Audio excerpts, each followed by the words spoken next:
دوستو، ہم آج کا سبق شروع کرنے سے پہلے کل کے سبق کا اعادہ کریں گے۔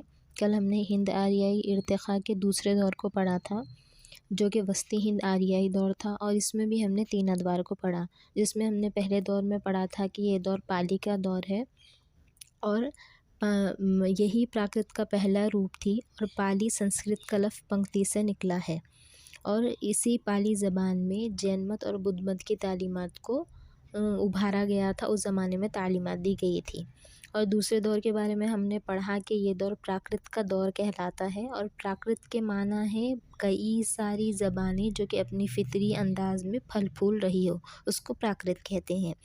اس میں ہم نے پڑھا کہ اس دور میں 5 جو پراکرت تھے ان کے بارے میں زیادہ بول چال تھا۔ پہلا تھا مہاراشٹری، مراٹھی اسی سے نکلی ہے۔ دوسرا تھا شورسینی، جو کہ متھرا علاقے میں بولی جاتی تھی۔ مگدھی، جو کہ مگدھ یعنی جنوبی بہار میں بولی جاتی تھی، اور اردھماگدھی، جس کو تمام پراکرتوں میں سب سے قدیم ہونے کا تمغہ حاصل ہے، کیونکہ اس میں اشوک کی تعلیمات کا پرچار بھی ملتا ہے۔ اور اس زمانے میں رواج تھا کہ شاہی خاندان والے بھی اسی زبان کو استعمال کرتے تھے بات چیت وغیرہ کے لیے۔ اور پھر پڑھا ہم نے 5ویں پراکرت کے بارے میں کہ سنسکرت میں پشاچی بھوت کو کہتے ہیں، اور یہ چونکہ سنسکرت کی ایک ہم عصری بولی تھی، اسی وجہ سے بول چال میں آسانی رہتی تھی، لیکن اس کو کئی بولیوں کی ملاوٹ ہونے کی وجہ سے اس کو علماء جو ہے بڑی حقارت کی نظر سے دیکھتے تھے۔ پھر ہم نے تیسرے دور کے بارے میں پڑھا کہ اس دور کو اپبھرنش کا دور کہا جاتا ہے، اور اپبھرنش کے معنی بگڑی زبان کے ہیں۔ شروع میں تو لفظ اپبھرنش کسی خاص زبان کے لیے استعمال نہیں ہوتا تھا، پڑھے لکھے لوگ ان پڑھوں کی زبان کو اپبھرنش کہتے تھے، لیکن ہوتے ہوتے یہ زبان بھی زیادہ استعمال میں آنے لگی، اور پھر اسی سے جس کا سلسلہ شورسینی اپبھرنش، مگدھی اپبھرنش، اردھمگدھی اپبھرنش، مہاراشٹری اپبھرنش سے ملایا جاتا ہے۔ اس میں شورسینی اپبھرنش ممتاز حیثیت رکھتی ہے۔ شورسینی اپبھرنش میں مندرجہ ذیل 4 بولیاں بھی شامل تھیں: کھڑی بولی، راجستھانی، پنجابی، گجراتی وغیرہ۔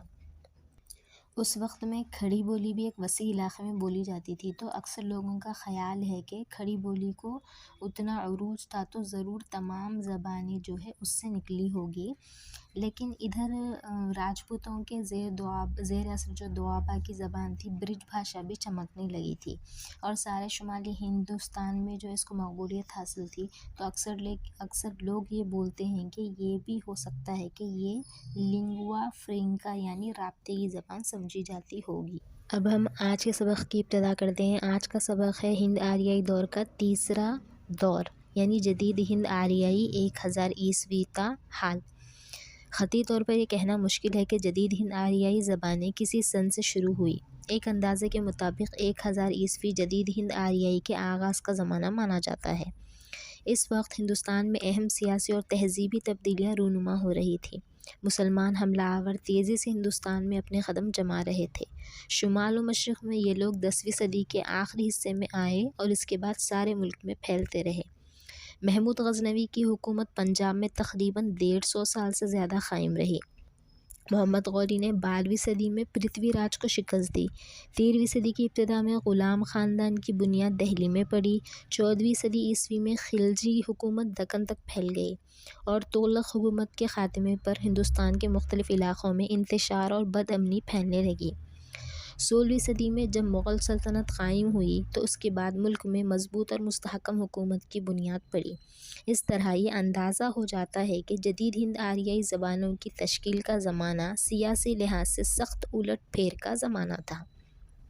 اسلامی تہذیب، معاشرت اور مسلمان فاتحین کی زبانوں کا اختلاط یہاں کی مقامی تہذیب و تمدن اور زبانوں سے ہونے لگا، جس سے جدید ہند آریائی کے ارتقاء میں کافی مدد ملی۔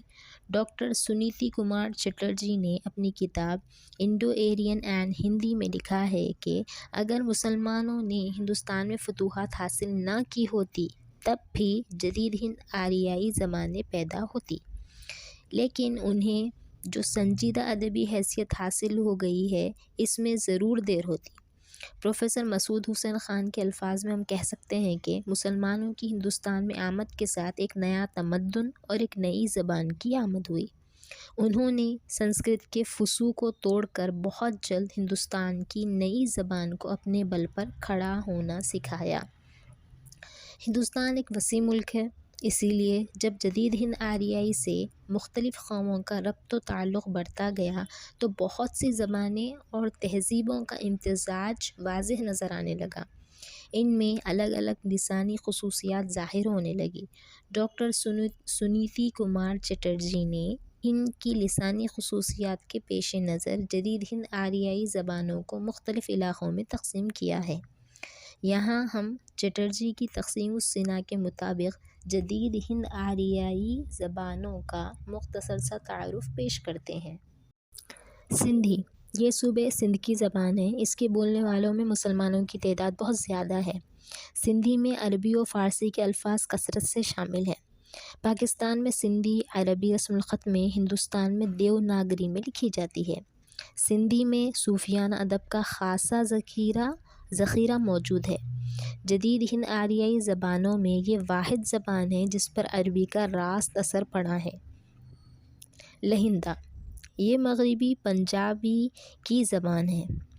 یہ اپنی قواعد اور فرہنگ دونوں اعتبار سے مشرقی پنجابی سے مختلف ہے۔ اس کا اپنا رسم الخط ہے جسے لنڈا کہتے ہیں، لیکن عموماً یہ فارسی رسم الخط میں لکھی جاتی ہے۔ پنجابی، مغرب میں یہ لہندہ یا مغربی پنجابی، شمال اور شمال مشرق میں پہاڑی زبانوں اور جنوب میں بیکانیری بولیوں سے گھری ہوئی ہے۔ مشرق میں اس کے حدود مغربی ہندی کی دو بولیوں یعنی کھڑی بولی اور ہریانی سے ملتے ہیں۔ پنجابی ہی کی ایک شاخ ڈوگری ہے جو جموں میں رائج ہے۔ سکھ مذہب کی وجہ سے پنجابی کو بہت ترقی ہوئی۔ انہوں نے اس کے لیے گرمکھی رسم الخط اختیار کیا۔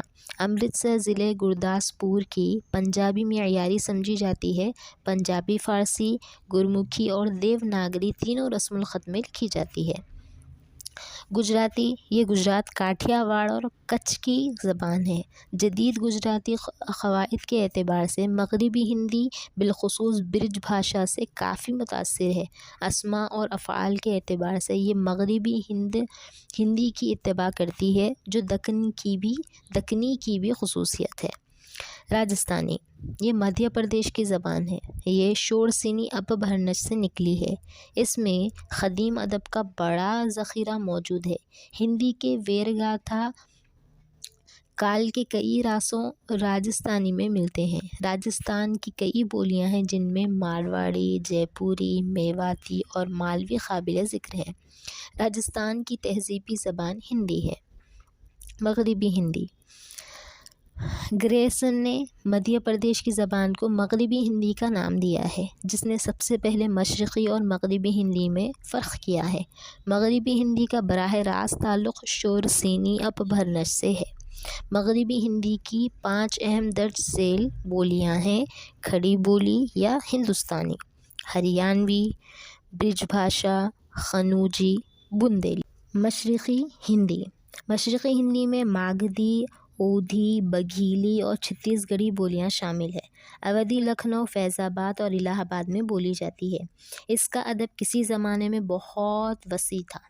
اس زمانے میں اس بولی کی حیثیت زبان کی تھی۔ اس میں جائسی کی پدماوت اور تلسی داس کی رام چرت مانس یعنی رامائن جیسی شاہکار ملتے ہیں۔ بگھیلی بندیل کھنڈ کی بولی ہے۔ چھتیس گڑھی مشرقی مدھیہ پردیش میں چھتیس گڑھ کی بولی ہے۔ اس پر مراٹھی اور اڑیا کا اثر ہے۔ مشرقی ہندی بولنے والوں کی تہذیبی زبان ہندی ہے۔ ماگدھی سے تعلق رکھنے والی زبانوں میں آسامی، بنگالی، اڑیا شامل ہے۔ اڑیا ہندوستان کی اہم زبانوں میں شامل کی جاتی ہے، جس میں مراٹھی الفاظ کثرت سے ملتے ہیں۔ آندھرا پردیش سے قربت کی وجہ سے تیلگو الفاظ بھی داخل ہو گئے ہیں۔ اڑیا کی قواعد بنگالی سے بہت ملتی جلتی ہے۔ ماگدھی سے بہاری زبان کا بھی ارتقاء ہوا ہے۔ پروفیسر گیان چند جین کا خیال ہے کہ بہاری بذات خود کوئی زبان نہیں بلکہ یہ 3 زبانوں یعنی میتھلی، مگہی اور بھوجپوری کا مجموعہ ہے۔ عام لسانیات صفحہ نمبر 86 سے ماخذ ہے۔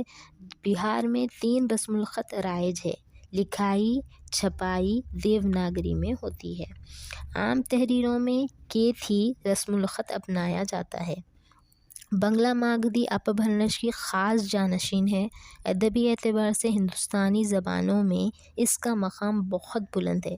بنگلہ کا اڑیا پر بڑا اثر ہے۔ بنگلہ کے قدیم شاعروں میں چنڈی داس اور جدید شاعروں میں ٹیگور اور نظر الاسلام کے نام لیے جا سکتے ہیں۔ اس زبان میں ناول نے غیر معمولی ترقی کی ہے۔ بنگلہ میں سین کا تلفظ شین اور الف کو مختصر کر کے او سے بدل دیا جاتا ہے۔ اس کی ادبی زبان سنسکرت سے بہت قریب ہے۔